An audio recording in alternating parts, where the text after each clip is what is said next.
You need to try and pick off the units as. Look at the shields on the mark. Oh my god, the drone's gonna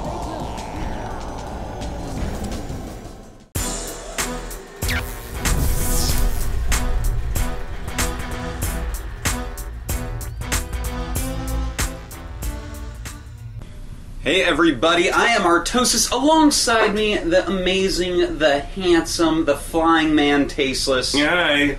How's it going, buddy? I'm doing good, man. These two guys, Rhett and Fenix, Rhett the Zerg, Fenix the Terran, these guys are both very talented players. I love these two guys, to be totally honest. I can tell, man. Fenix, what? You are like jumping right ahead. I got a big banana grin on my face. Man, you are like ready to get down and dirty into it, Tasteless. But I want to just let people know this is the losers bracket round 3. This is the IGN Pro League, the IPL. Check them out on Twitter at IGN Pro League, and of course, do that. Call me Tasteless and Artosis as well. Do that. This is an awesome tournament. Okay, Tasteless, go ahead. True that. Right into it, Tasteless. No, you know, Fenix was a player from StarCraft 1. He was a Protoss player. Actually, not uncommon. He switched his race in StarCraft 2. We've seen that. I'd say a little bit over half the StarCraft 1 players did decide to change the race. He's Terran now. Rhett was generally known for being a Zerg player, but he did play Terran against Zerg. He was not a guy that wanted to do mirror matchups. He did have a hard time when he came to Korea for StarCraft 1 as a pro gamer, because of course in the Korean scene you have to stick with one race. Yeah. But here he is in StarCraft 2. And he's doing great, man. Yeah, he's a scary player. He's getting deep here at the IPL. You know, he's had some really good lands. In fact, he won Assembly Winter this year. Finished in first place overall in the NASL. And, you know, he's doing great, man. A member of Team Liquid, while Fenix is of Fnatic. Both top-end players. And I'm not sure who's going to win, because their styles are neat against each other. Fenix is more of an aggressive player. Rhett's a macro player, so there's going to be a few attacks, I feel like at least, that Fenix is going to rely upon to gain an advantage. Oh, I think so. Fenix actually reminds me a lot of myself in the way he approaches the game. He's going to try to get in there and cripple you early on, and from there he's going to make the game easy. If he doesn't manage to cripple you, he's going to have a pretty tough time winning. Yeah, you know, he actually, that's... Oh, hold that thought, though, Artosis. And look at that, the barracks placement. No, I don't think he did. We'll have to check on the way back.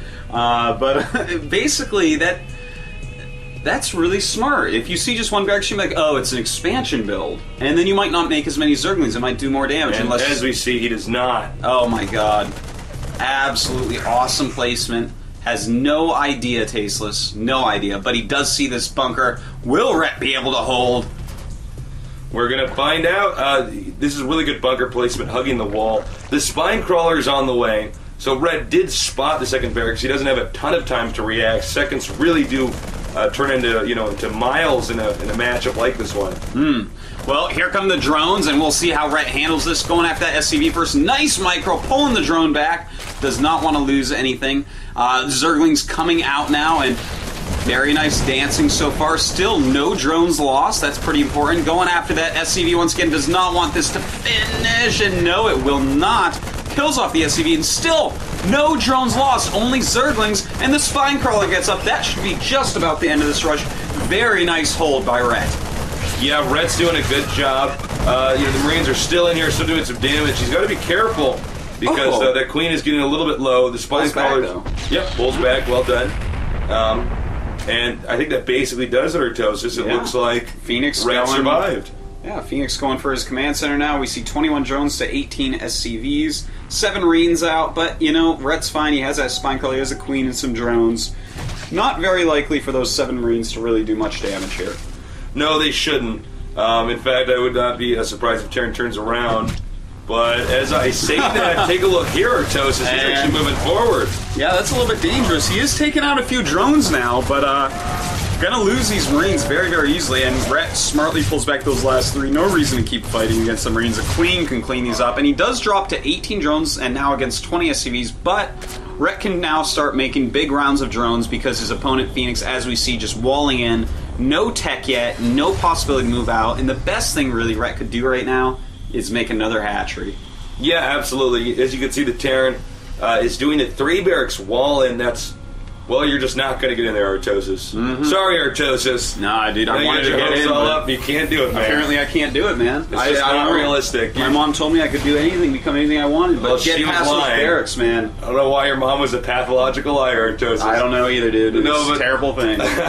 But look, these 3 barracks, yeah, it's going to be impossible for Zerg to get in there, but it also shows us that Terran's not really going to try to move out, so you're 100% correct. Pretty soon here, when he has the extra cash, when he's made enough drones, he should definitely take another hatchery. Yeah, but he is going quite a quick layer, which is pretty interesting because when you're going to go layer and drones, you're not really going to have the money to make that third hatch as quick. And I mean, it's a valid choice to go. And we see that Fenix has already gone to factory, the very popular build. Yeah, this build is taken over, Artosis. I know, it actually is. This build is like, you know, that algae that takes over like lakes and stuff that isn't supposed to be there. It's like that, tasteless. Whoa, watch out.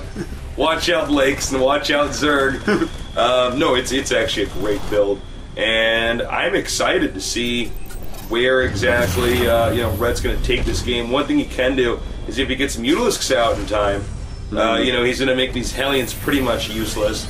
This is, even though it's a big map, it's really just this one-way path to the other guy's expansions. Yeah. There are these awkward backway entry points where you could slip in there, but really, if you're going to try to control the map with Hellions, Mutalisks can flush that out with ease. Yeah, man. I mean, you said it quite well. Those are quite awkward, and these Marines going to walk up here, and that is not a good choice. He does end up backing up there. So, Rhett looking pretty good, and I like this. Sniping a couple creep tumors. Good usage of that scan. He's probably going to need to get off the map here, though, pretty soon.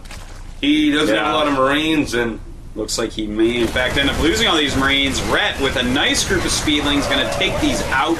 And, wow, that was just pure own right there. Well, here's the problem, Artosis, is that he's already lost 2 batches of Marines. He's done some damage, yes. He's killed some drones the first time. He killed some creep tumors and an Overlord the second time. But he's not going to have a big army. Yeah, he's at not. the end of the day. Look at the supply already, 67 to 55, right in the lead. He's got a ton of drones. Here come the Blue Flame Hellions, though. Can he get anything actually done with these? I'm not sure. I feel like the Blue Flame Hellions probably should have come out with the Marines first of all, so they wouldn't have died to those Zerg. Yeah, I like those timings with the two factory better. Well, they complement each other. Whether they have combat shields or not, it's really, exactly. It's going to help each other out a lot. And going after that queen, taking out the creep tumor very smartly, and well, he just kind of can control the creep from here. I don't know if he can actually run up and do any damage. And look at that nice scan going down, taking down those 2 fresh creep tumors. But the Mutas are out, Artosis. They're chasing the Hellions away. The Hellions do have speed, so they're going to be able to get away. But look, it's just not a situation that's looking very good for Fenix. What Fenix wants to do is deal damage and then leave ahead. Yeah. Instead, he's going for a trade, and frankly, Zerg is fine doing that. They can recover faster from a trade than any other race. Well said. They can. Well said, Tasteless. Well, these Hellions trying to find something to do, but the Mutas, they're pretty quick as well, and they fly, Tasteless. As the crow flies, the Muta does too, in a straight line wherever it's going. Yeah, unless it's being micro, that's back and forth in a straight line. Yeah. Or maybe heart shape. Who knows, man? Matters how you want to micro. Maybe in a It's up Mickey to you. Mouse, shape. It's the shape of his head. You never know. These creep tumors again continue to be pushed out here.